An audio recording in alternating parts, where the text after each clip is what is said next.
Hello, my name is Veronica, and I'll be presenting financing options for the Borns Family Youth Innovation Center. Today, I'll be identifying the CIP project, summarizing its scope, cost, and purpose, reviewing the long term debt options, and presenting advantages and disadvantages of each of these methods. And lastly, I'll provide my recommendation. Overall, the Borns Family Youth Innovation Center, it is located in Arlington Park in City of Riverside. It's a 10,000 square foot facility focused on STEM learning and resources, has a computer lab, recording studio, outdoor amphitheater, and its total project cost was almost $7.5 million with an annual operating cost net of revenue estimated projected to be 220,000.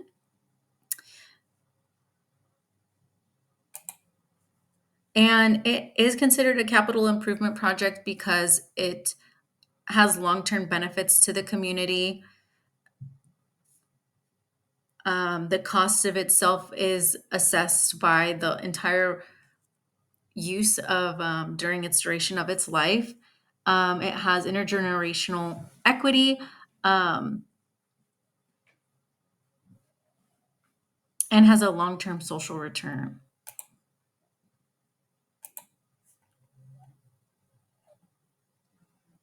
A suggestion I would like to consider for the long term financing is the revenue bond. Um, these are going to be repaid using fees generated by the facility, like rentals, program fees, or concessions. There is no voter approval required for this. There's no increase to property taxes to our residents, and repayment is connected directly to the facility use. The disadvantages is that it does have a higher interest rate than the Go bonds. It does require stable and predictable revenue stream. And because of the programming and the fact that we do want it to remain accessible, this does create some type of risk as programming may not fully cover the debt. Um, Overall, the revenue bonds carry a high financial risk for this community center, um, even though this is the way that they are trying to implement funding the center at this time. Uh, with that said, another item to consider is the certificates of participation, which are lease based financing tools commonly used for parks and community centers. The advantage of this is there's not going to be any voter approval.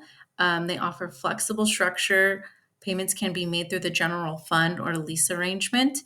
Disadvantages are the interest rates are higher than Go bonds. They create long term pressure on the general fund because payments must be appropriated annually. And I've seen this happening. There's so much pressure, like, within the center of like, we need kids in there, we need to show the impact, which can remain stressful. And I think that just goes back to, the planning, like, where's the need? How do we prove the need for this center when creating these master plans? But even with these drawbacks, the COP is the most practical tool for a community center like this. Um, and other items to consider are grants and public-private partnerships. With the name, it does tell the story that Gordon Borns did finance a majority of the the implementation of the building, and there are other naming rights opportunities within the building. And with the programming remaining accessible, grants do become an option since it is a mission-driven center. So, it opens the door for philanthropic opportunities.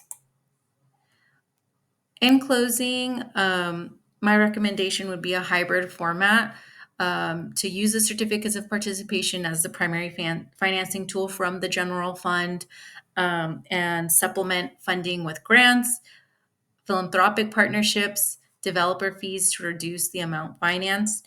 But it is important to keep in mind that the program revenues are modest, but this by building those up, it can really support the long-term operating sustainability of the center. Overall, I recommend this because It avoids interacting like with the voter aspect, and it protects residents also from having higher taxes. Thank you.